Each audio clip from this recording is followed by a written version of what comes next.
It is unprecedented for a pope to write a letter of apology to an entire nation, and so Saturday, March the 20th, 2010 is an historic day for the Catholic Church, for all the wrong reasons.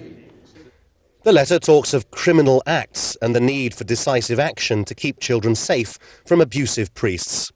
But the letter doesn't call for resignations, which means, for instance, that Cardinal BRADY, the most powerful Catholic in Ireland, who knew of child abuse but covered it up, will probably keep his job. To us bishops, he says, we must admit that grave errors of judgment were made and failures of leadership occurred, which have seriously undermined our credibility and effectiveness. He calls on us to continue to cooperate fully with the civil authorities. Many commentators in Ireland say the letter doesn't go nearly far enough in helping the public regain faith in the institution.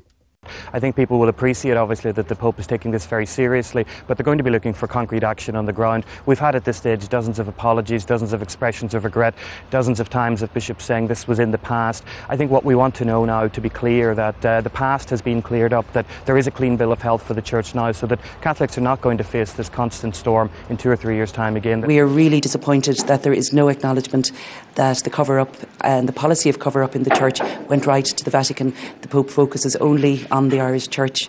We are also very disappointed that there is no apology to victims for the scurrilous way they have been treated by the Church authorities when they attempted to bring their experiences to the attention of the bishops and religious leaders. Nor does the letter make any mention of the wave of abuse allegations in so many other countries, so they may feel like they're still lacking answers.